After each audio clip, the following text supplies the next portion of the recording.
లోకంలో మనుషుల నడవడి విచిత్రంగా ఉంటుంది. తనదైతే ఒకలా, ఇతరుల విషయంలో మరోలా ప్రవర్తిస్తుంటారు.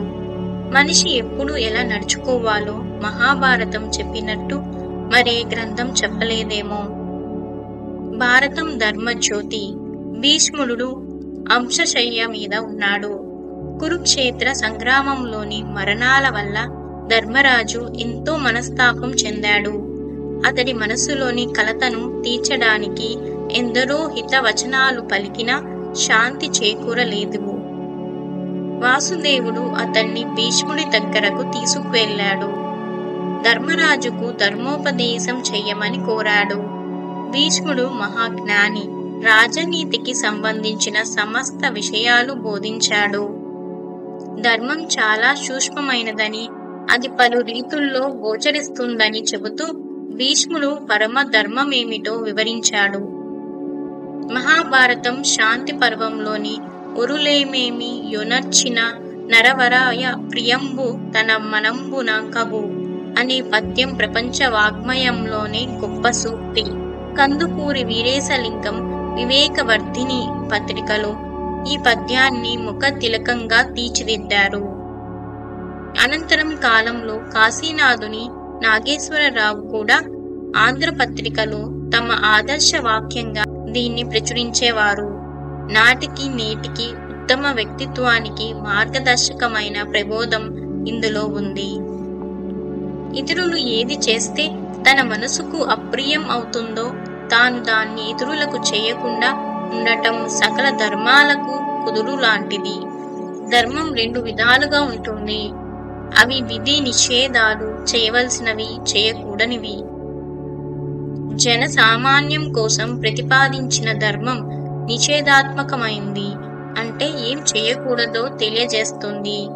తననెవరైనా కొట్టినా, గాయపరిచినా దేహానికి నొప్పి కలుగుతుంది. అది మనసుకు బాధ కలిగిస్తుంది. కొన్ని శారీరకమైనవి కావు, మానసికంగా బాధిస్తాయి. నింద, హేళన, చులకన చేసే మాటలు ఇవన్నీ మనసును గాయపరుస్తాయి. కొన్ని మనస్సులో నాటుకుపోయి బతికినంత కాలం పీడిస్తూనే ఉంటాయి. అటువంటి పనులు తాను ఇతరులకు చెయ్యరాదని భారతం హెచ్చరిస్తుంది. అందరి పట్ల సమబుద్ధి కలిగి ఉండాలి.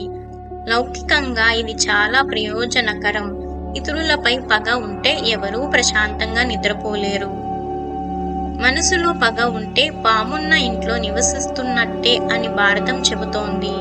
ఇతరుల విషయంలో మనం ఏం మాట్లాడాలన్నా, ఏం చెయ్యాలన్నా ఒక క్షణం వివేకంతో ఆలోచిస్తే మనం మంచి నిర్ణయం తీసుకోగలుగుతాం.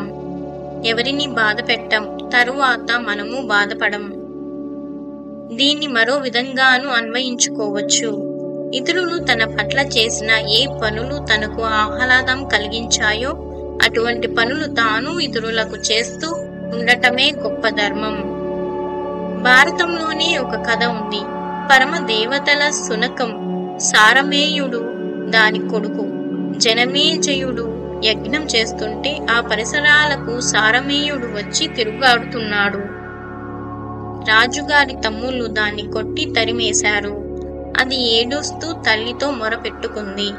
సరమ ముందుగా తన కొడుకును అక్కడేమైనా పాడు పని చేశావా అని అడిగింది. ఏ తప్పు చేయలేదని నిర్ధారించుకున్నాక రాజు దగ్గరకు వెళ్ళింది.